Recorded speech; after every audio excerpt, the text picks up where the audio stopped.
നമ്മളിന്ന് ഒരു question paper discuss ചെയ്യാൻ പോവുകയാണ്. അപ്പോൾ ഏത് ടോപ്പിക് ആണെന്നുള്ളത് ഒന്ന് നോക്കാം ആദ്യം. ഈ ഒരു കളി എല്ലാവരും കണ്ടിട്ടുണ്ടാവും. ഡാർട്സ് എന്നാണ് ഇതിന് പറയുക. അപ്പോൾ ഇവിടെ ഇയാൾ കണ്ണൊക്കെ കെട്ടിയിട്ടാണ് എറിയുന്നത് അതിലേക്ക്. അപ്പോൾ ബുൾസൈ കിട്ടാനുള്ള സാധ്യതയൊക്കെ വളരെ കുറവാണ്. ഇതേപോലെയാണ് നമ്മൾ ഇന്ന് ഡിസ്കസ് ചെയ്യാൻ പോകുന്ന നമ്മുടെ എസ്റ്റിമേഷൻ്റെ കാര്യം. അതായത് ഇയാൾ ചെയ്യുന്നത് ഒരു ഗസ്സിങ്ങിലാണ്, ഇയാളൊരു ഊഹം വെച്ചിട്ടാണ് എറിയുന്നത്. അതേപോലത്തെ ഒരു ഫൈൻ ആർട്ട് ഓഫ് ഗസ്സിങ് ആണ് നമ്മുടെ എസ്റ്റിമേഷൻ എന്ന് പറഞ്ഞാൽ. ഈ എസ്റ്റിമേഷനെ കുറിച്ച് അല്ലെങ്കിൽ എസ്റ്റിമേഷൻ്റെ ചാപ്റ്ററിലെ ക്വസ്റ്റ്യൻസ് ആണ് നമ്മൾ ഇന്ന് ഡിസ്കസ് ചെയ്യാൻ പോകുന്നത്. അപ്പോൾ ആദ്യം എസ്റ്റിമേഷൻ എന്താണെന്ന് ഒരു ചെറിയ ഉദാഹരണം വെച്ചിട്ട് ഒന്ന് പറഞ്ഞു തരാം. ഇപ്പോൾ നോക്കാം, ഈ ഒരു ചിത്രം നോക്കുക.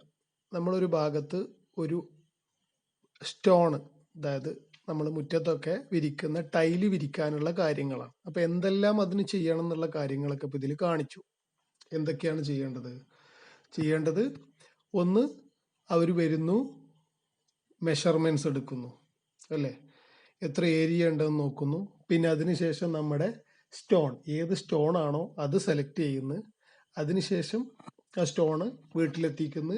പിന്നെ അത് കഴിഞ്ഞിട്ട് അവർ വർക്ക് എടുക്കുന്നു. അപ്പം നമുക്ക് ഒന്ന് നമ്മുടേതായ രീതിയിലൊന്ന് നോക്കാം. ഒന്ന്, നമ്മൾ അവിടുത്തെ ആള് വന്നിട്ട് ഏരിയ കാൽക്കുലേറ്റ് ചെയ്തു.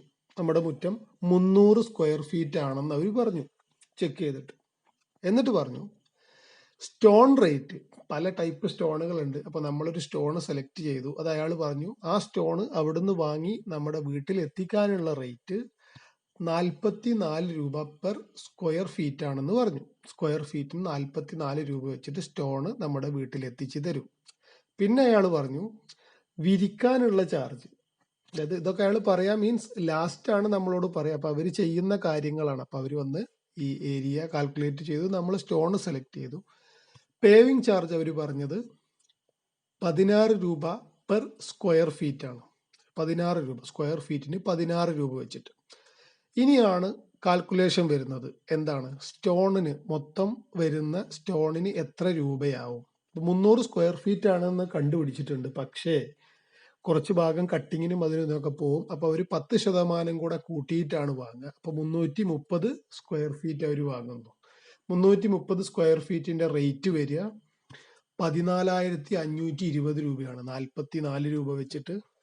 പിന്നെ പേവിങ് ചാർജ്, വിരിക്കാനുള്ള ചാർജ് സ്ക്വയർ ഫീറ്റിന് 16 രൂപ വെച്ചിട്ട് 4,800 രൂപ. അപ്പൊ ടോട്ടൽ കോസ്റ്റ് വരുന്നത് 19,320 രൂപയാണ്. അപ്പൊ അവര് നമ്മളോട് പറയും ഒരു 20,000 രൂപ ഉണ്ടെങ്കിൽ നമ്മുടെ മുറ്റത്ത് ഈ ടൈല് വിരിക്കാം, സ്റ്റോണ് പതിക്കാം. ഓക്കെ, ഇതാണ് എസ്റ്റിമേഷൻ എന്ന് പറയുന്നത്. നമ്മൾ വ്യക്തമായിട്ട് അളവും കാര്യങ്ങളൊക്കെ വെച്ചിട്ട് വാല്യൂസ്, ആ സമയത്തുള്ള റേറ്റും കാര്യങ്ങളൊക്കെ വെച്ച് കാൽക്കുലേറ്റ് ചെയ്തിട്ടൊരു റേറ്റ് പറയാം. ഇതിനെയാണ് എസ്റ്റിമേഷൻ എന്ന് പറയുക. ക്ലിയർ ആയല്ലോ എന്താണ് എസ്റ്റിമേഷൻ എന്നുള്ളത്? അപ്പോൾ ഇവിടെ എസ്റ്റിമേഷൻ ആൻഡ് കോസ്റ്റിംഗ് എന്ന ടോപ്പിക്കിലെ ക്വസ്റ്റ്യൻ ബാങ്കാണ് നമ്മൾ ആൻസർ ചെയ്യാൻ പോകുന്നത്. അപ്പോൾ ഇനി ഓരോ ക്വസ്റ്റ്യൻസ് നോക്കാം. ഒന്നാമത്തെ question, what is the other term used for A reference table? ഒരു റെഫറൻസ് ടേബിളിന് ഉപയോഗിക്കുന്ന മറ്റൊരു പേര്, പറയുന്ന മറ്റൊരു പേരെന്താണ്?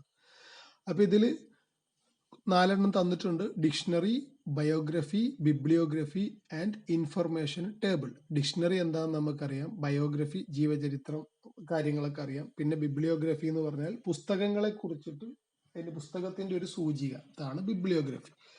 ഇൻഫർമേഷൻ ടേബിൾ ആണ് ഒരു റെഫറൻസ് ടേബിളിനെ പറയുന്ന മറ്റൊരു പേര്. അപ്പൊ ഇവിടുത്തെ ആൻസർ ഇൻഫർമേഷൻ ടേബിൾ ആണ്. ദെൻ രണ്ടാമത്തെ question, which handbook is referred by mechanical engineer? നിങ്ങളുടെ ക്വസ്റ്റ്യൻ ബാങ്കിൽ ചിലപ്പോൾ മെഷീൻ എഞ്ചിനീയേഴ്സ് എന്നാവും. മെക്കാനിക്കൽ എഞ്ചിനീയേഴ്സിന്റെ handbook, mechanical engineers refer ചെയ്യുന്ന ഹാൻഡ് ബുക്ക് ഈ 4 ഏതാണ്? പെരീസ് കെമിക്കൽ ആണോ, അതേപോലെ CRC ഹാൻഡ് ബുക്ക് ആണോ, മാർക്ക് സ്റ്റാൻഡേർഡ് ആണോ, ഓക്സ്ഫോർഡ് ഡിക്ഷണറി ആണോ? അവരുപയോഗിക്കുന്നത് മാർക്ക് സ്റ്റാൻഡേർഡ് ആണ്. മെക്കാനിക്കൽ എഞ്ചിനീയേഴ്സിന്റെ ഹാൻഡ് ബുക്ക് ആയിട്ട് ഉപയോഗിക്കുന്നത്. മെക്കാനിക്കൽ എഞ്ചിനീയേഴ്സിന്റെ സ്റ്റാൻഡേർഡ് ഹാൻഡ് ബുക്കാണ് മാർക്ക് സ്റ്റാൻഡേർഡ്. അടുത്ത question, what is A hand book? എന്താണ് ഒരു ഹാൻഡ് ബുക്ക്? ഇപ്പൊ നമ്മൾ ഹാൻഡ് ബുക്ക് എന്ന് പറഞ്ഞു. എന്താണ് ഹാൻഡ് ബുക്ക്? 4 ഓപ്ഷൻസ് ഉണ്ട്. Model book of various works, type of reference work or other collection of instructions, design book of latest works, dictionary of materials. അപ്പൊ ഇതില് ബി ആണ് answer. Type of reference work or other collection of instructions. ഇപ്പൊ നമ്മൾ ഫോണോ എന്ത് സാധനങ്ങളും purchase ചെയ്യുമ്പോൾ നമുക്ക് അതിന്റെ ഉള്ളിൽ ഒരു യൂസർ മാനുവൽ ഉണ്ടാവും, ഒരു റെഫറൻസ് ബുക്ക് ഉണ്ടാവും, ഇങ്ങനെയൊക്കെയാണ് ചെയ്യേണ്ടത് എന്നുള്ളതൊക്കെ. ഇപ്പൊ നമ്മൾ ഈ പ്രഷർ മെഷർ ചെയ്യുന്ന ഇൻസ്ട്രുമെന്റ് വീട്ടിൽ വാങ്ങിക്കുകയൊക്കെ ചെയ്തു കഴിഞ്ഞാൽ നമ്മൾ എങ്ങനെയാണ് അത് ഉപയോഗിക്കേണ്ടത് എന്നുള്ള ഇൻസ്ട്രക്ഷൻസ് ഒക്കെ തന്നിട്ടുള്ള ഒരു റെഫറൻസ് ബുക്ക് ഉണ്ടാവും. അതിനെയാണ് നമ്മൾ ഹാൻഡ് ബുക്ക് എന്ന് പറയുന്നത്. ഇവിടെ ഉദ്ദേശിക്കുന്നത് നമ്മുടെ എസ്റ്റിമേഷനിൽ ഉപയോഗിക്കുന്നതാണ്. Then which standard schedule of rates to be considered for estimation? Estimation തയ്യാറാക്കുമ്പോൾ ഏത് സ്റ്റാൻഡേർഡ് ഷെഡ്യൂൾ ഓഫ് റേറ്റ്സ് ആണ് നമ്മൾ കൺസിഡർ ചെയ്യേണ്ടത് എന്നാണ്. 4 ഓപ്ഷൻസ്. ഒന്ന്, കഴിഞ്ഞ വർഷത്തെ A standard schedule of rates of the last year. രണ്ടാമത്തെ ഓപ്ഷൻ ലാസ്റ്റ് 10 ഇയേഴ്സിന്റെ ആവറേജ്. മൂന്നാമത്തത് ലാസ്റ്റ് 5 വർഷത്തെ ആവറേജ്. നാലാമത്തത് standard schedule of rates of the current year. നമ്മൾ എസ്റ്റിമേഷൻ തയ്യാറാക്കുമ്പോൾ എപ്പോഴും കൺസിഡർ ചെയ്യേണ്ട ഷെഡ്യൂൾ ഓഫ് റേറ്റ്സ് എന്ന് പറഞ്ഞത് ഏത് വർഷമാണോ നമ്മൾ തയ്യാറാക്കുക. ഇപ്പൊ 2020 2020 സ്റ്റാൻഡേർഡ് ഷെഡ്യൂൾ ഓഫ് റേറ്റ്സ് ആണ് കൺസിഡർ ചെയ്യേണ്ടത്. അപ്പൊ option D, standard schedule of rates of the current year. അടുത്തത്, what is an over estimate? പേരിൽ തന്നെ ഉണ്ട്, ഓവർ എസ്റ്റിമേറ്റ് ആണ്. അപ്പോൾ ഓപ്ഷൻസ് നോക്കാം. when an estimate is exceeded to actual estimate, actual എസ്റ്റിമേറ്റിനേക്കാളും ഒരു എസ്റ്റിമേറ്റ് കൂടുമ്പോഴാണ് അത് എന്താവുന്നത്? ഓവർ എസ്റ്റിമേറ്റ് ആവുന്നത്. ഇവിടെ ഓപ്ഷൻ എ ആണ്, when an estimate is exceeded to actual estimate. Then what is an underestimate? എന്താണ് അണ്ടർ എസ്റ്റിമേറ്റ്? അണ്ടർ എസ്റ്റിമേറ്റ് എന്നുള്ള വാക്ക് സിനിമയിലൊക്കെ കേട്ടിട്ടുണ്ടാവും. അണ്ടർ എസ്റ്റിമേറ്റ് എന്ന് പറഞ്ഞാൽ ഓവർ എസ്റ്റിമേറ്റ് പറഞ്ഞതിന്റെ നേരെ opposite. An estimate fell short of actual estimate. Actual എസ്റ്റിമേറ്റിനേക്കാളും കുറവാണെങ്കിൽ അതിനെയാണ് അണ്ടർ എസ്റ്റിമേറ്റ് എന്ന് പറയുക. അപ്പോൾ answer option C. Then which is the term used for the method of calculating various quantities and expenditure on a particular job or process? ഏതെങ്കിലും ഒരു particular ജോലിയുടെയോ പ്രോസസ്സിന്റെയോ various ക്വാണ്ടിറ്റീസും അതുപോലെ എക്സ്പെൻഡിച്ചറും calculate ചെയ്യുന്ന മെത്തേഡിനെ പറയുന്ന പേരെന്താണ്? അതാണ് നമ്മൾ പറഞ്ഞ estimation. Option A, estimation. Then what is the main factor to be considered while preparing a detailed estimate? ഒരു ഡീറ്റെയിൽഡ് എസ്റ്റിമേറ്റ് തയ്യാറാക്കുമ്പോൾ കൺസിഡർ ചെയ്യേണ്ട മെയിൻ ഫാക്ടർ ഏതാണ്? Option A, shape of material, മെറ്റീരിയലിന്റെ shape. Then brand of the materials, മെറ്റീരിയൽസിന്റെ brand. മൂന്നാമത്തത് quantity, availability and transportation of materials. എത്ര quantity available ആണോ എന്നുള്ളത്, സാധനം മാർക്കറ്റിൽ അവൈലബിൾ ആണോ എന്നുള്ളത്, അതുപോലെ മെറ്റീരിയൽസ് ട്രാൻസ്പോർട്ടേഷൻ നടക്കുമോ എന്നുള്ളത്. നാലാമത്തത് ലൊക്കേഷൻ ഓഫ് ദി മെറ്റീരിയൽസ്, മെറ്റീരിയലിന്റെ ലൊക്കേഷൻ. ഡീറ്റെയിൽഡ് എസ്റ്റിമേറ്റ് തയ്യാറാക്കുമ്പോൾ നമ്മൾ കൺസിഡർ ചെയ്യേണ്ട main factor quantity, availability and transportation of materials ആണ്. ഓപ്ഷൻ സി ആണ് answer. Which authority publishes schedule of rates? നമ്മൾ പറഞ്ഞു ഷെഡ്യൂൾ ഓഫ് റേറ്റ്സ് എന്ന് പറഞ്ഞൊരു സാധനം ഉണ്ട്. എന്താണ് ഷെഡ്യൂൾ ഓഫ് റേറ്റ്സ്? ഇപ്പോൾ എന്തെങ്കിലും ഓരോ മെറ്റീരിയൽസ്, ആ മെറ്റീരിയൽസിന് ഒരു റേറ്റ്, ആ റേറ്റ് ഒരു ആവറേജ് എടുത്തിട്ട് പറഞ്ഞിട്ടുണ്ടാവും. അതിനെയാണ് ഷെഡ്യൂൾ ഓഫ് റേറ്റ്സ് എന്ന് പറയുക. അത് വെച്ചിട്ടാണ് നമ്മൾ ഓരോ വർഷവും എസ്റ്റിമേറ്റ് തയ്യാറാക്കുക. ഓരോ വർഷവും അതാത് വർഷത്തെ ഷെഡ്യൂൾ ഓഫ് റേറ്റ്സ് വെച്ചിട്ട്. ഏത് അതോറിറ്റിയാണ് ഈ ഷെഡ്യൂൾ ഓഫ് റേറ്റ്സ് പബ്ലിഷ് ചെയ്യുന്നത് വർഷാവർഷം? ആരാണ് അത്? ഗവൺമെന്റ് ഡിപ്പാർട്ട്മെന്റ് ആണ്. Option D, government department. What is the name of A booklet the rates of various terms അല്ലെങ്കിൽ ഐറ്റംസ് ആർ ഇൻഡിക്കേറ്റഡ്. വ്യത്യസ്തങ്ങളായ വസ്തുക്കളുടെ റേറ്റ്സ് ഇൻഡിക്കേറ്റ് ചെയ്യുന്ന ബുക്ക്ലെറ്റിനെ പറയുന്ന പേരെന്താണ്? നമുക്ക് കേട്ട് പരിചയമുള്ളത് തന്നെയാണ്. എന്താണ്? Price catalogue. Price catalogue. നമ്മൾ സാധനങ്ങളൊക്കെ വാങ്ങാൻ ചെല്ലുമ്പോൾ പ്രൈസ് കാറ്റലോഗ് കാണാം. സാധനങ്ങളുടെ പേര്, അതിൻ്റെ റേറ്റും എഴുതി വെച്ചിട്ടുള്ളത്. അപ്പോൾ ഓപ്ഷൻ ഡി ആണ് price catalogue. Then what is the term for the details of materials, brand name, grade of quality, rating of current and voltage, etc. നമ്മൾ വയറിംഗ് എസ്റ്റിമേറ്റ് ഒക്കെ തയ്യാറാക്കുമ്പോൾ മെറ്റീരിയൽസിൻ്റെ ഡീറ്റെയിൽസും ബ്രാൻഡ് നെയിം, അതേപോലെ quality grade, current voltage rating ഒക്കെ ഉള്ള അതിൻ്റെ എല്ലാ ഡീറ്റെയിൽസും എഴുതിയിട്ടുള്ളതിന് എന്ത് ടേം വെച്ചിട്ടാണ് നമ്മൾ പറയാറ്? എന്താണ്? Specification of materials. Specification of materials. Then what is the use of engineering drawing? എന്താണ് എഞ്ചിനീയറിംഗ് ഡ്രോയിങ്ങിൻ്റെ യൂസ്? എന്താണ് എഞ്ചിനീയറിംഗ് ഡ്രോയിങ്ങിൻ്റെ use? Option A, for estimation of material and execution of work, for colorful appearance, for reducing the cost, for increasing the cost. നമ്മളൊരു വീട് പണി തുടങ്ങുകയാണെങ്കിൽ ആദ്യം തയ്യാറാക്കുക അതിൻ്റെ ഡ്രോയിങ് ആണ്, അല്ലേ? ആ ഡ്രോയിങ് തയ്യാറാക്കിയാൽ ഇത് എത്ര സ്ക്വയർ ഫീറ്റ് വരും, അതിന് എന്തെല്ലാം ചെലവുകൾ വരും എന്നുള്ളതൊക്കെ കാൽക്കുലേറ്റ് ചെയ്യാൻ പറ്റുള്ളൂ. അപ്പം അതുകൊണ്ട് എഞ്ചിനീയറിംഗ് ഡ്രോയിങ്ങിൻ്റെ മെയിൻ യൂസ് എന്താണ്? For estimation of material and execution of work. ഇവിടെ വീട് പണി എന്നുള്ളത് ജനറലി എല്ലാവർക്കും അറിയുന്ന ഒരു കാര്യം പറഞ്ഞെന്ന് മാത്രം. അടുത്തത്, what is the other term of pocket reference in engineering works? Engineering വർക്ക്സിൽ പോക്കറ്റ് റെഫറൻസിന് പറയുന്ന മറ്റൊരു പേരെന്താണ്? Option A, hand tool, B, handbook, C, good book, D, new book. Hand tool എന്താണെന്ന് നമുക്കറിയാം, നമ്മൾ കയ്യിൽ വെച്ച് പ്രവർത്തിപ്പിക്കുന്ന ഏതെങ്കിലും ടൂള്. ദെൻ ഹാൻഡ് ബുക്ക്, അതേപോലെ ഗുഡ് ബുക്ക്, ന്യൂ ബുക്ക്. ആ രണ്ടെണ്ണം സിയും ഡിയും നമ്മൾ മൈൻഡ് ചെയ്യേ വേണ്ട, കാരണം അത് വെറുതെ ഒരു ഓപ്ഷനായിട്ട് ഇട്ടെന്ന് മാത്രം. അപ്പോൾ നമ്മുടെ ഓപ്ഷൻ ബി ആണ് ഹാൻഡ് ബുക്ക്. ഹാൻഡ് ബുക്ക് ആണ് പോക്കറ്റ് റെഫറൻസിന്റെ മറ്റൊരു പേര്. Which one is related to estimation of work? ഒരു വർക്ക് എസ്റ്റിമേഷനെ താഴെ തന്നിട്ടുള്ളതിൽ ഏതാണ് റിലേറ്റ് ചെയ്തിട്ടുള്ളത്? ബിൽ ഓഫ് മെറ്റീരിയൽ ആണോ, പാക്കിംഗ് ആണോ, ഇൻഫർമേഷൻ ടേബിൾ ആണോ, അതേപോലെ ഹാൻഡ് ബുക്ക് ആണോ?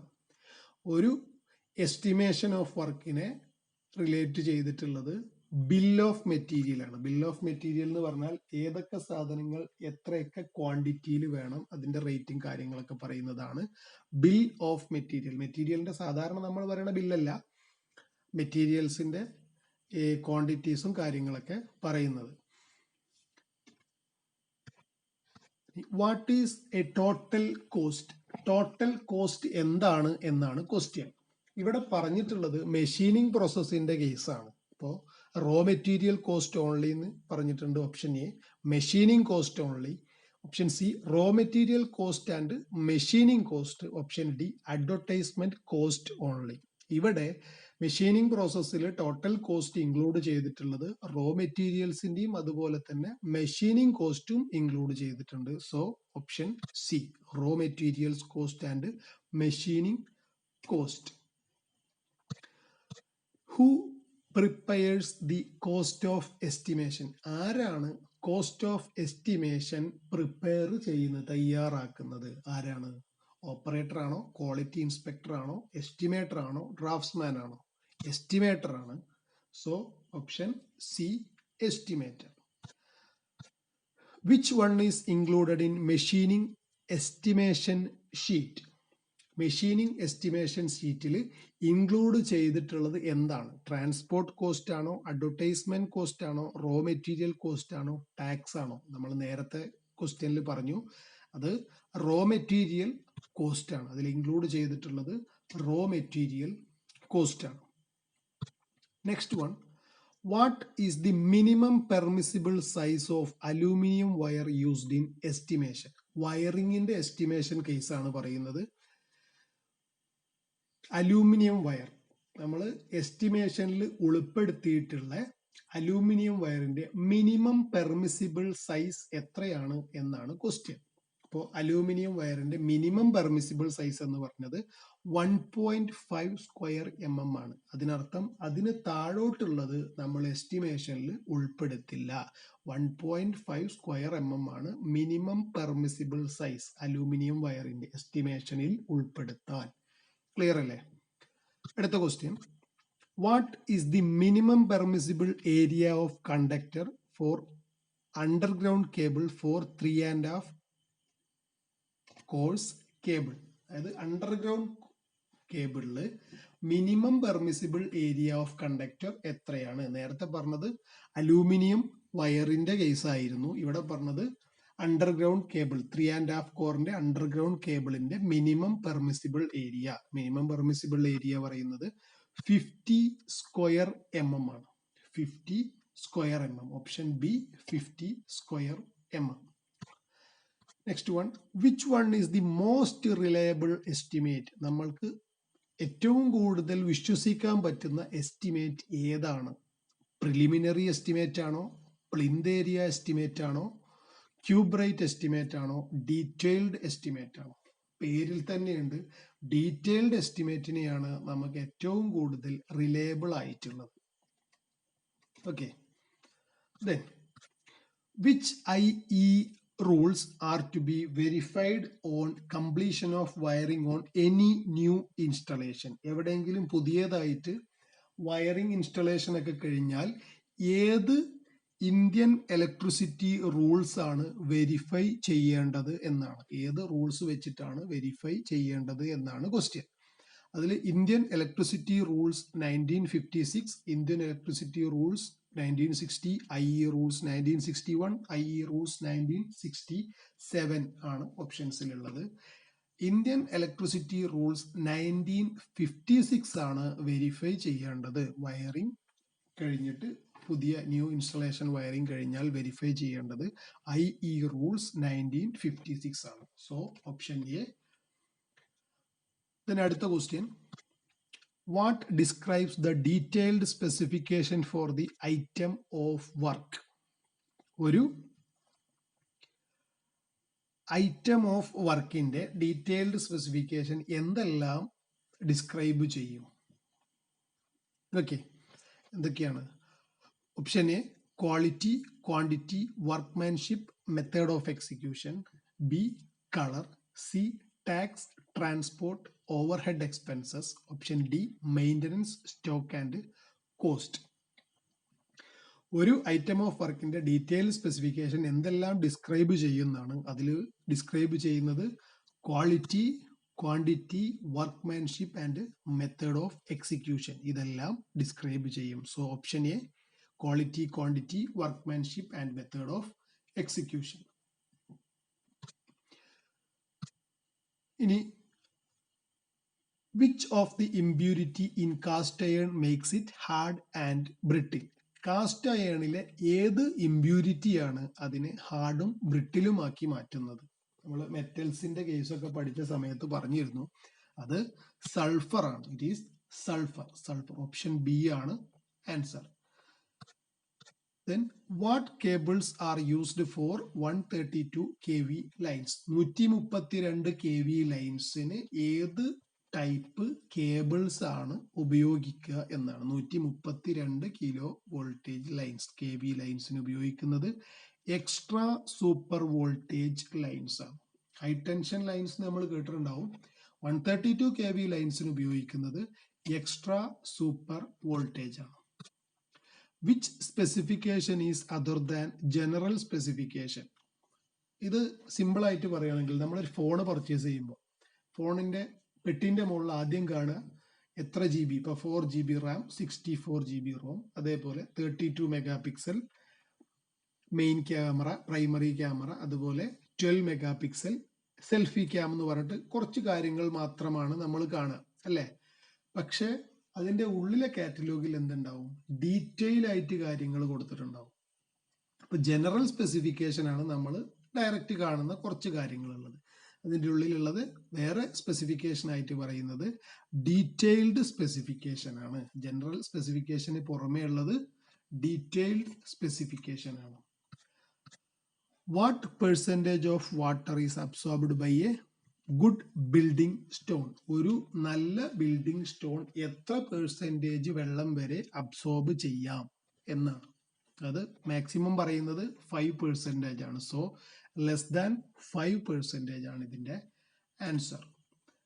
What is the relative permittivity of rubber? റബ്ബറിന്റെ റിലേറ്റീവ് പെർമിറ്റിവിറ്റി വാല്യൂ എത്രയാണ്? റബ്ബറിന്റെ റിലേറ്റീവ് പെർമിറ്റിവിറ്റിന്റെ വാല്യൂ വരുന്നത് ഇറ്റ് ഈസ് ബിറ്റ്വീൻ 2 and 3.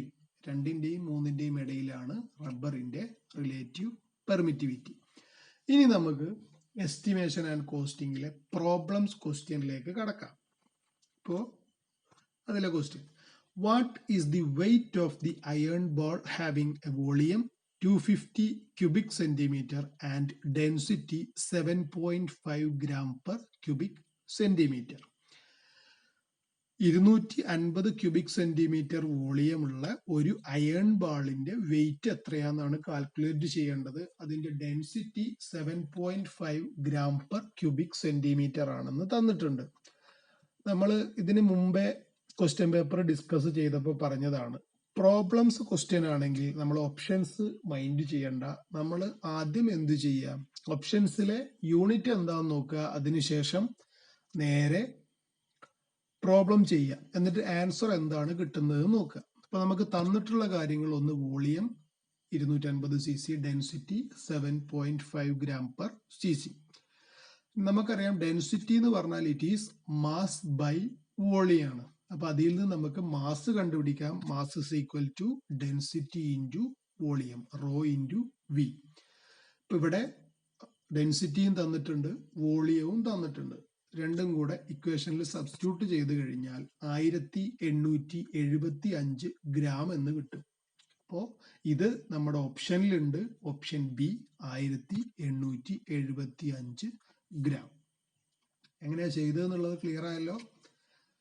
ഇനി next one, what is the weight of A rectangular block of caste iron of 250 by 20 by 8 centimeter? Density of cast iron is 7.8 gram per centimeter cube.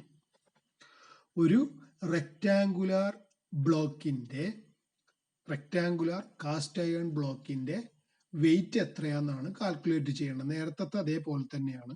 തന്നിട്ടുള്ള അളവുകൾ, ഒന്ന് rectangular ബ്ലോക്കിന്റെ dimension 250 by 20 by 8. ഇനി rectangular block എന്താണെന്ന് മറന്നു പോയിട്ടുണ്ടെങ്കിൽ ഇതാണ് rectangular block. Okay, ഇനി നേരത്തെ പറഞ്ഞ പോലെ തന്നെ ഡെൻസിറ്റി അറിയാം, മാസ് ബൈ വോളിയം ആണ്. ഇനി ഇതൊരു റെക്ടാങ്കുലർ ബ്ലോക്ക് ആണ്, അല്ലെങ്കിൽ നമ്മൾ പറയുന്ന ക്യൂബോയിഡ് ആണ്. അതിന്റെ വോളിയം കാണാൻ എന്തു ചെയ്യുക, length into breadth into height ആണ്. ആ 3 അളവുകളാണ് ഡയമെൻഷൻ ആയിട്ട് തന്നിട്ടുള്ളത്. 250 സെന്റിമീറ്റർ, 20 സെന്റിമീറ്റർ ആൻഡ് 8 സെന്റിമീറ്റർ. അത് ഇതിൽ സബ്സ്റ്റിറ്റ്യൂട്ട് ചെയ്ത് കഴിഞ്ഞാൽ നമുക്ക് 40,000 സെന്റിമീറ്റർ ക്യൂബ് എന്ന് കിട്ടും അതിന്റെ വോളിയം. ഇനി ഡെൻസിറ്റി തന്നിട്ടുള്ളത് 7.8 gram per cubic centimeter തന്നെയാണ്. അപ്പോൾ കൺവേർട്ട് ചെയ്യാനൊന്നുമില്ല. ഇനി മാസ് കാണാൻ ഡെൻസിറ്റി ഇൻറ്റു വോളിയം ഇക്വേഷനിൽ സബ്സ്റ്റിറ്റ്യൂട്ട് ചെയ്ത് കഴിഞ്ഞാൽ നമുക്ക് എത്ര കിട്ടും, 3,12,000 gram എന്ന് കിട്ടും. പക്ഷേ ഓപ്ഷനിൽ എന്തിലാണ് കിട്ടിയിട്ടുള്ളത്, കിലോഗ്രാമിലാണ് കാണേണ്ടത്. നമ്മൾ കണ്ടിട്ടുള്ളത് ഗ്രാമിലാണ്. അതിനെ കിലോഗ്രാമിലേക്ക് കൺവേർട്ട് ചെയ്യാൻ 1000 കൊണ്ട് ഡിവൈഡ് ചെയ്യുക. അപ്പൊ 312 കിലോഗ്രാം എന്ന് കിട്ടും. അത് ഓപ്ഷനിലുണ്ട്, option A 312 kilogram. Then, what is the total estimation cost for making the component of 8 drilled hole dia 10 mm and 4 numbers of M6 tapes in the plate if ₹8 per drilled holes and ₹12 per drill and tape? Okay, ഒരു component, അതിൽ 8 drilled hole, 10 mm 8 drilled ഹോളും വേണം. അതേപോലെ M6 tapes 4 എണ്ണം വേണം. Rate പറഞ്ഞിട്ടുണ്ട്. Drilled ഹോളിന്റെ rate 8 per drilled hole. ഒരു ഹോള് അടിക്കാൻ 8 രൂപയാണ്. അതേപോലെ ഡ്രിൽ ആൻഡ് ടൈപ്പ് ചെയ്യാനുള്ള റേറ്റ് 12 രൂപയാണ്. അപ്പം നമുക്ക് തന്നിട്ടുള്ള കാര്യങ്ങൾ, ഒന്ന് നമ്പർ ഓഫ് ഹോൾസ്, വേണ്ട നമ്പർ ഓഫ് ഹോൾസ് 8 എണ്ണമാണ്. കോസ്റ്റ് പെർ ഹോൾ, ഒരു ഹോളിന്റെ റേറ്റ് 8 രൂപയാണ്. നമ്പർ ഓഫ് ടേപ്സ് 4 എണ്ണമാണ്, ഒരു ടേപ്പിന്റെ കോസ്റ്റ് 12 ആണ്. അപ്പോൾ കോസ്റ്റ് ഓഫ് 8 ഹോൾസ്, 8 ഹോൾസിന്റെ റേറ്റ് എന്ന് പറഞ്ഞാൽ എത്ര ഹോൾസ് വേണം ഇൻറ്റു കോസ്റ്റ് പെർ ഹോൾ.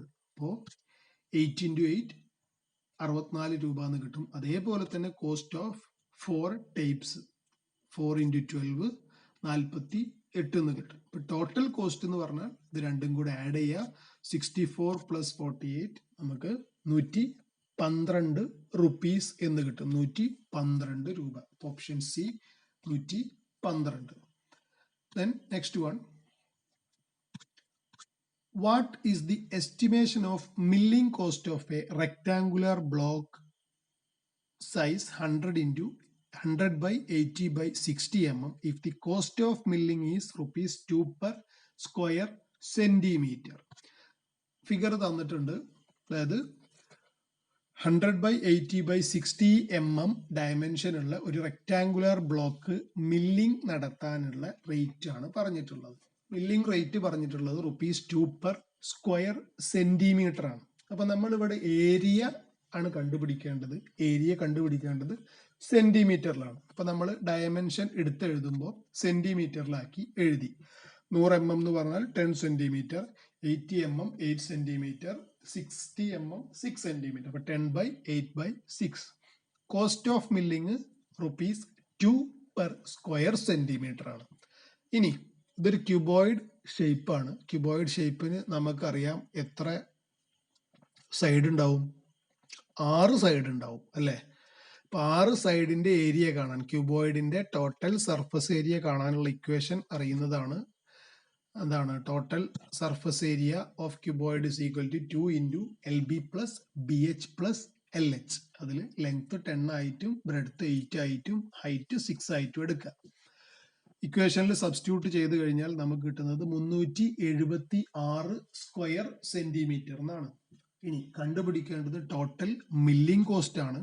കണ്ടുപിടിക്കാൻ total area into cost of milling. Total area 376 square centimetre ആണ്.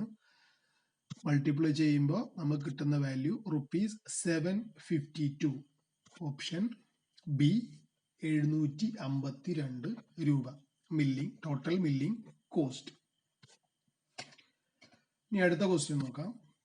What is the total wattage in A room if 2 tube lights of 50 watt rating, 2 fans of 80 watt rating, 2 numbers of light points of 60 watt rating, 1 fan point of 60 watt rating and 1 3-pin socket of 100 watt rating? അതായത് ഒരു റൂമിലുള്ള ലൈറ്റിന്റെയും ഫാനിന്റെയും പ്ലഗിന്റെ ഒക്കെ എണ്ണവും അതിന്റെ power റേറ്റിംഗുമാണ് തന്നിട്ടുള്ളത്. അങ്ങനെയാണെങ്കിൽ ആ റൂമിലുള്ള total wattage എത്രയാണെന്നാണ് കണ്ടുപിടിക്കാൻ പറഞ്ഞിട്ടുള്ളത്. അപ്പൊ തന്നിട്ടുള്ള കാര്യങ്ങൾ ഓരോന്നോരോന്നായിട്ട് നോക്കാം. ഫസ്റ്റത്തത് ട്യൂബ് ലൈറ്റ്. 50 വാട്ടിന്റെ 2 ട്യൂബ് ലൈറ്റ് ആണുള്ളത്. അപ്പൊ ട്യൂബ് ലൈറ്റിന്റെ വാട്ടേജ് തന്നെ എത്രയായി? 100 വാട്ടായി. കാരണം ട്യൂബ് ലൈറ്റ് 50 വാട്ടാണ്. അങ്ങനത്തെ 2 ട്യൂബ് ലൈറ്റ്. അപ്പൊ 2 × 50 100 വാട്ട്.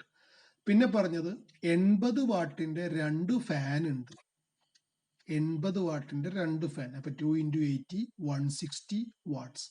അടുത്തത് പറഞ്ഞത് 60 വാട്ടിന്റെ 2 ലൈറ്റ് പോയിന്റ്സ്. അപ്പൊ എത്രയായി?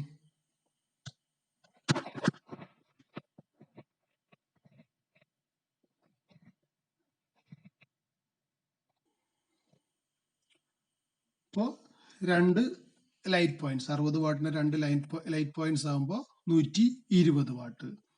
പിന്നെ ഒരു ഫാനിന്റെ കേസും കൂടെ പറഞ്ഞിട്ടുണ്ട്. 60 വാട്ടിന്റെ ഒരു ഫാൻ ഉണ്ട്, അപ്പോൾ 60 വാട്ട്സ്.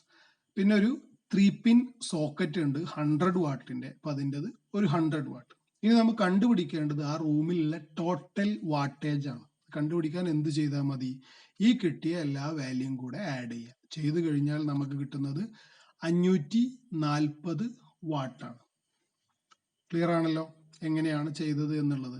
അപ്പൊ ഇവിടെ 32ന്റെ ആൻസർ ഓപ്ഷൻ സി 540 വാട്ട് ആണ്. Then next one, what is the total labor charges for a particular wiring work completed in 2 days by one electrician and one helper?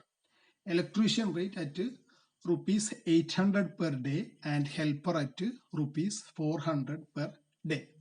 ഒരു വയറിംഗ് വർക്ക് 2 ദിവസം കൊണ്ട് complete ആകുന്ന ഒരു wiring വർക്കിന്റെ total labour charges എത്രയാണ് എന്നാണ് calculate ചെയ്യേണ്ടത്. ഒരു ഇലക്ട്രീഷ്യനും ഉണ്ടാവും, ഒരു ഹെൽപ്പറും ഉണ്ടാവും. അങ്ങനെ അവർ രണ്ടാളും കൂടെയുള്ള 2 ദിവസം. അപ്പൊ നമുക്ക് തന്ന കാര്യങ്ങൾ നോക്കാം. ഇലക്ട്രീഷ്യന്റെ labour charge rupees 800 per day. അങ്ങനെയാണെങ്കിൽ 2 ദിവസം വേണ്ടേ? അപ്പോൾ ഇലക്ട്രീഷ്യന്റെ ടോട്ടൽ ചാർജ് 1600 രൂപ. അതേപോലെ ഹെൽപ്പറിന്റെ labour charge rupees 400 per day. അങ്ങനെ 2 ദിവസം, അപ്പോൾ 800. ടോട്ടൽ ലേബർ ചാർജ് എത്ര വരും? രണ്ടും കൂടെ കൂട്ടുക, 2400 രൂപ. Option B rupees 2400. ക്ലിയർ ആണല്ലോ? അടുത്തത് നോക്കാം. What is the total cost of painting of a classroom including ceiling if the size of length is 6 meter, breadth is 5 meter and height is 4 meter? Painting plus labor cost rupees 150 per square meter. ഒരു class room, ആ class room എന്ത് ചെയ്യണം? Paint ചെയ്യണം. Class റൂമിന്റെ dimension തന്നിട്ടുണ്ട്. 6 metre നീളം, 5 metre വീതി, 4 metre ഉയരം. അതിന്റെ സീലിംഗും കൂടെ പെയിന്റ് ചെയ്യണം എന്ന് പറഞ്ഞിട്ടുണ്ട്. ഫ്ലോർ ഇല്ല, അപ്പോൾ സീലിംഗ് ഉണ്ടാവും, 4 ചുമരുകൾ ഉണ്ടാവും. അപ്പൊ നമുക്ക് തന്ന കാര്യങ്ങൾ നോക്കാം. Dimension of the room 6x5 metre. ഇനി സീലിംഗിന്റെ ഏരിയ എന്ന് പറഞ്ഞാൽ എന്ത് തന്നെയായിരിക്കും? നമ്മുടെ റൂമിന്റെ ഫ്ലോറിന്റെ ഏരിയ തന്നെയായിരിക്കും. അതായത് നീളം ഇൻറ്റു വീതി. അപ്പൊ ഏരിയ ഓഫ് സീലിംഗ് എത്ര കിട്ടും? 6x5 30 സ്ക്വയർ മീറ്റർ എന്ന് കിട്ടും. ഇനി ഏരിയ ഓഫ് വാൾസ്, എത്ര വാളുണ്ട്? 4 ചുമരുകളുണ്ട്. അതിൽ ഒരു ചുമരിന്റെ നീളം 6 മീറ്ററും വീതി റൂമിന്റെ ഹൈറ്റും ആണ് വരിക, അല്ലേ? അപ്പോ 6x4 2 ചുമര് വരും. ഓപ്പോസിറ്റ് ചുമരുകൾ 6x4 2 ചുമര് വരും. അതേപോലെ തന്നെ 5x4 2 ചുമരുകൾ വരും. Area of walls is equal to 2 × LH + BH. അപ്പോൾ വാല്യൂ കൊടുക്കുമ്പോൾ 88 സ്ക്വയർ മീറ്റർ എന്ന് കിട്ടി. ഈ സീലിംഗും 4 ചുമരുകളുമാണ് എന്തു ചെയ്യേണ്ടത്? പെയിന്റ് ചെയ്യേണ്ടത്. അപ്പോൾ പെയിന്റ് ചെയ്യേണ്ട ടോട്ടൽ ഏരിയ എത്ര കിട്ടും? ഇത് രണ്ടും കൂടെ കൂട്ടിക്കഴിഞ്ഞാൽ 118 സ്ക്വയർ മീറ്റർ എന്ന് കിട്ടും. ഇനി കോസ്റ്റ് ഓഫ് പെയിന്റിങ് പറഞ്ഞിട്ടുണ്ട്. പെയിന്റിങ്ങിന്റെയും ലേബർ കോസ്റ്റും, പെയിന്റിന്റെയും ലേബർ കോസ്റ്റും ഒക്കെ കൂടെ എത്രയാണ്? 150 പെർ സ്ക്വയർ മീറ്റർ ആണ്. ഇപ്പൊ ടോട്ടൽ കോസ്റ്റ് കാണാൻ എന്ത് ചെയ്യുക? ടോട്ടൽ ഏരിയനെ കോസ്റ്റ് കൊണ്ട് മൾട്ടിപ്ലൈ ചെയ്യുക. ചെയ്തു കഴിഞ്ഞാൽ നമുക്ക് കിട്ടുന്നത് 17,700 രൂപ. അതായത് ഓപ്ഷൻ സി 17,700. ക്ലിയർ ആണല്ലോ? ഇനി അടുത്ത question. What is the total cost to assemble 10 personal computer systems? Spares cost as given for one system. 1 TB hard disk rupees 4,500, Intel i3 motherboard rupees 7,000, SMPS rupees 2,500, monitor rupees 6,000, keyboard rupees 1,000, and other material cost switches, USB cables, etc. rupees 6,500. അതായത് 10 personal computer system, 10 PC assemble ചെയ്യണം. Assemble ചെയ്യാൻ ഓരോന്നിന്റെയും separate rate തന്നിട്ടുണ്ട്. എല്ലാതും ഓരോന്നിന്റെ rate ആണ് തന്നിട്ടുള്ളത്. 1 TB hard ഡിസ്കിന്റെ rate 4,500 രൂപ, ഇന്റൽ i3 മദർ ബോർഡ് 7,000 രൂപ, SMPS 2,500 രൂപ, മോണിറ്റർ 6,000 രൂപ, കീബോർഡ് 1,000 രൂപ. പിന്നെ അതിനുള്ള വയറും USB കേബിൾസും സ്വിച്ചും സാധനങ്ങളൊക്കെ കൂടെ 6,500 രൂപ. അങ്ങനെയാണെങ്കിൽ 10 സിസ്റ്റം അസംബിൾ ചെയ്യാൻ എത്ര കോസ്റ്റ് ആവും എന്നാണ് കണ്ടുപിടിക്കേണ്ടത്. അപ്പൊ ഓരോന്ന് വെച്ചിട്ട് നോക്കാം നമുക്ക്. ഫസ്റ്റത്തത് ഹാർഡ് ഡിസ്ക്. ഹാർഡ് ഡിസ്ക് 10 എണ്ണം വേണം. ഒന്നിന്റെ വില 4,500. അപ്പൊ 10 എണ്ണത്തിന് 10 × 4500 45,000 എന്ന് കിട്ടി. അതുപോലെ മദർ ബോർഡിന്റെ വില 7000 ആണ്, അങ്ങനത്തെ 10 എണ്ണം വേണം, അപ്പോൾ 70,000. SMBSന്റെ വില 2500 ആണ്, 10 എണ്ണം 25,000. മോണിറ്ററിന്റെ വില 6000 ആണ്, 10 എണ്ണം 60,000. കീബോർഡിന്റെ വില 1000 ആണ്, 10 എണ്ണം 10,000. പിന്നെ ഓരോ സിസ്റ്റത്തിനും 6500 രൂപന്റെ സ്വിച്ചസും കേബിൾസും കാര്യങ്ങളൊക്കെ വാങ്ങുന്നത്. അങ്ങനെ 10 എണ്ണത്തിനാവുമ്പോൾ 65,000. അപ്പോൾ ഇതെല്ലാം കൂടെ കൂട്ടിയതാണ് നമ്മളെ 10 സിസ്റ്റം അസംബിൾ ചെയ്യാനുള്ള ടോട്ടൽ കോസ്റ്റ്. ഇതെല്ലാം കൂടെ കൂട്ടിക്കഴിഞ്ഞാൽ എത്ര കിട്ടും? 2,70,5,000 രൂപ എന്ന് കിട്ടും. അതായത് ഓപ്ഷൻ എ റുപ്പീസ് 2,75,000. ക്ലിയർ അല്ലേ? ഇനി next one. What is the total construction cost of a house? Construction area of 3,000 square feet. Cost of construction rupees 2,000 per square feet including material and labor. 3000 square feet ഉള്ള ഒരു വീടിന്റെ construction cost എത്രയാണ് എന്നാണ് calculate ചെയ്യേണ്ടത്. ഒരു കാര്യം കൂടെ പറഞ്ഞിട്ടുണ്ട്, മെറ്റീരിയലും ലേബർ ചാർജും കൂടെ അടക്കം അതിന്റെ കൺസ്ട്രക്ഷൻ റേറ്റ് എന്ന് പറയുന്നത് റുപ്പീസ് 2,000 പെർ സ്ക്വയർ ഫീറ്റ് ആണ്. സ്ക്വയർ ഫീറ്റിന് 2000 രൂപയാണ്. അപ്പോൾ നോക്കുക, ടോട്ടൽ ഏരിയ, വീടിന്റെ ടോട്ടൽ ഏരിയ എത്രയാന്ന് പറഞ്ഞിട്ടുണ്ട്? 3000 square feet. Cost of construction square ഫീറ്റിന് 2000 രൂപയാണെന്നും പറഞ്ഞിട്ടുണ്ട്. അപ്പൊ ടോട്ടൽ കോസ്റ്റ് കാണാൻ total area into cost 3000 into 2000 ചെയ്ത് കഴിഞ്ഞാൽ 60 lakhs കിട്ടും. 60 ലക്ഷം. അതായത് ഓപ്ഷൻ ബി 60 lakhs. അടുത്ത ക്വസ്റ്റ്യൻ നോക്കാം. What is the total cost of air conditioners installed in a college? 40 classroom, each 1 air conditioner, computer lab 5 air conditioners, and conference hall 5 air conditioners. Cost of 1 air conditioner rupees 30,000 including installation.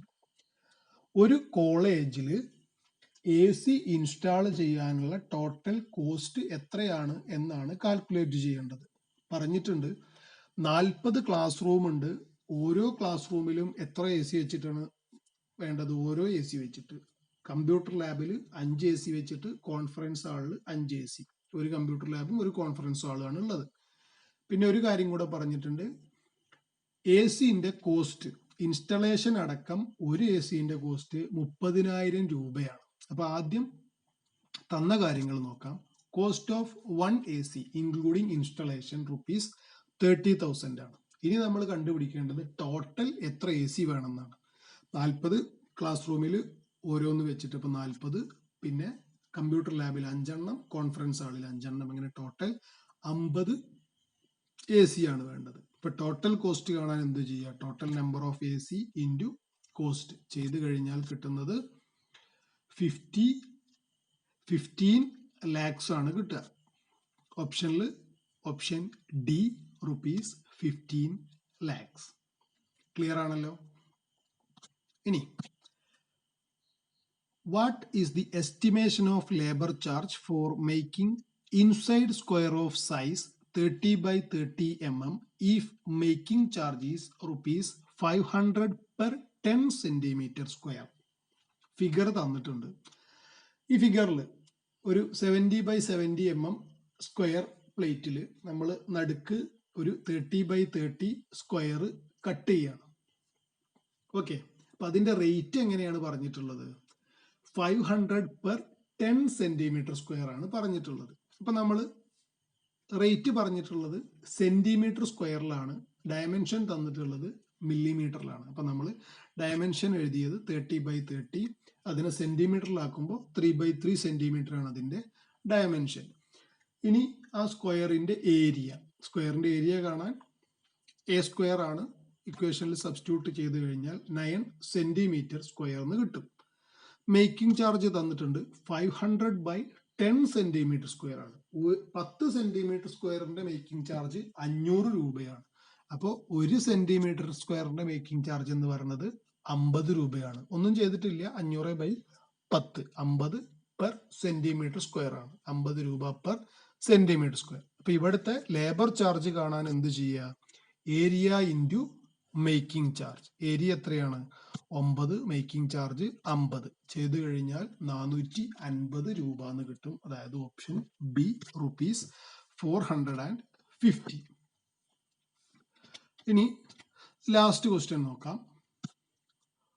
What is the total estimation cost for mandrel if density is 7.8 gram per centimeter cube and material cost is ₹240 per kilogram?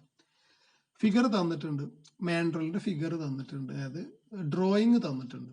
ഇനി ഈ ഡ്രോയിങ്ങിൽ മനസ്സിലാവാത്തൊരു, mandrel എന്ന് പറഞ്ഞാൽ ഇത്രയേ ഉള്ളൂ. ഈ കാണുന്ന സാധനമാണ് mandrel.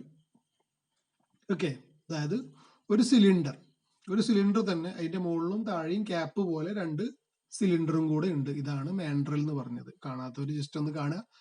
അപ്പൊ ഇതിന്റെ ഡയമെൻഷൻസ് തന്നിട്ടുണ്ട്. അപ്പൊ 2 ചെറിയ സിലിണ്ടർ പാർട്ട് ഉണ്ട്, ഈ എൻഡിലും അപ്പുറത്തെ എൻഡിലും, മുകളിലും താഴെയായിട്ട്. അപ്പൊ അതിന്റെ ഡയമെൻഷൻ തന്നിട്ടുള്ളത് നോക്കാം. Size of smaller cylinder part, diameter 20 mm ആണ്, ഹൈറ്റ് 18 mm ആണ്. ഓക്കെ, പിന്നെ അടുത്ത കാര്യം, നമുക്ക് ഇവിടെ ഡെൻസിറ്റി തന്നിട്ടുള്ളത് ഗ്രാം പെർ സെന്റിമീറ്റർ ക്യൂബിലാണ്. അപ്പൊ നമ്മൾ ഇവിടെ സെന്റിമീറ്റർക്ക് കൺവേർട്ട് ചെയ്യണം എല്ലാ ഡയമെൻഷൻസും. ഇനി സിലിണ്ടറിക്കൽ പാർട്ട്, ചെറിയ സിലിണ്ടറിക്കൽ പാർട്ട് നമ്മൾ ആദ്യം കണ്ടുപിടിക്കേണ്ടത് എന്താണ്? ഇത് എത്ര വെയിറ്റ് വരും എന്നുള്ളതാണ് ആദ്യം കണ്ടുപിടിക്കേണ്ടത്. ഇപ്പൊ വെയിറ്റ് കണ്ടുപിടിക്കാൻ ഡെൻസിറ്റി തന്നിട്ടുണ്ട്. ഇപ്പൊ നമ്മൾ എന്ത് കണ്ടുപിടിക്കണം? വോളിയം കണ്ടുപിടിക്കണം. ഇപ്പൊ volume of small cylindrical part, cylindrical പാർട്ടിന്റെ സിലിണ്ടറിന്റെ വോളിയം കണ്ടുപിടിക്കാനുള്ളത് πr²h ആണ്. അപ്പൊ ഇവിടെ ചെറിയ സിലിണ്ടറിക്കൽ പാർട്ടിന്റെ കണ്ടുപിടിക്കുമ്പോൾ ഡയമീറ്റർ 20 ആണ്, അപ്പൊ റേഡിയസ് 10 mm ആവും. അതിന് സെന്റിമീറ്ററിലേക്ക് മാറ്റുമ്പോൾ 1 സെന്റിമീറ്റർ, 18 mm സെന്റിമീറ്ററിലേക്ക് മാറ്റുമ്പോൾ 1.8. അപ്പൊ ഏരിയ കിട്ടുന്നത് 5.6549 സെന്റിമീറ്റർ ക്യൂബ് എന്ന് കിട്ടും. ഏത്? ചെറിയ സിലിണ്ടർ പാർട്ടിന്റെ. അങ്ങനത്തെ എത്ര സിലിണ്ടറിക്കൽ പാർട്ട് ഉണ്ട്? 2 എണ്ണം, മുകളിലും താഴെയും, അല്ലെ? അപ്പോൾ 2 എണ്ണത്തിന്റെ ഏരിയ എന്ന് പറയുന്നത് 2 ഇൻറ്റു വാല്യൂ ചെയ്ത് കഴിഞ്ഞാൽ 11.3098 സെന്റിമീറ്റർ ക്യൂബ് എന്ന് കിട്ടും. ഇനി നടുക്കുള്ള ലാർജ് സിലിണ്ടറിക്കൽ പാർട്ട്, അതിന്റെ ഡയമെൻഷൻ എന്ന് പറയുന്നത് ഡയമീറ്റർ 30 mm ആണ്, ഹൈറ്റ് 120 mm ആണ്. അപ്പൊ ഡയമീറ്റർ 30 mm ആയതുകൊണ്ട് റേഡിയസ് 15 mm, സെന്റിമീറ്ററിലേക്ക് മാറ്റുമ്പോൾ 1.5 സെന്റിമീറ്റർ, ഹൈറ്റ് 12 സെന്റിമീറ്റർ. ഇപ്പോൾ volume of large cylindrical part same equation തന്നെ, πr²h, വാല്യൂ സബ്സ്റ്റിറ്റ്യൂട്ട് ചെയ്യുമ്പോൾ π ഇൻറ്റു 1.5² ഇൻറ്റു 12 ചെയ്ത് കഴിഞ്ഞാൽ 84.8230 സെന്റിമീറ്റർ ക്യൂബ് എന്ന് കിട്ടും. ഓക്കെ, ഈ 3 പാർട്ടിന്റെയും കൂടെ ടോട്ടൽ വോളിയമാണ് ആ മാൻഡ്രലിന്റെ വോളിയം എന്ന് പറഞ്ഞത്. ഇപ്പൊ total volume is equal to 96.1328 centimetre cube എന്ന് കിട്ടി. ഇനി കണ്ടുപിടിക്കേണ്ടത് മാസാണ്. മാസ് കണ്ടുപിടിക്കാൻ നമ്മൾ മുമ്പത്തെ പ്രോബ്ലത്തിലൊക്കെ പറഞ്ഞു ഡെൻസിറ്റി ഇൻറ്റു വോളിയം.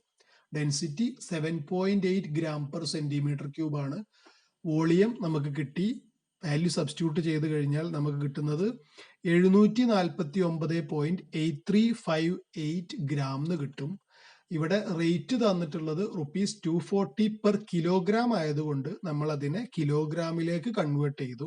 1000 കൊണ്ട് ഡിവൈഡ് ചെയ്തിട്ട് നമ്മളൊന്ന് റൗണ്ട് ചെയ്ത് എഴുതിയപ്പോൾ 0.75 കിലോഗ്രാം എന്ന് കിട്ടി.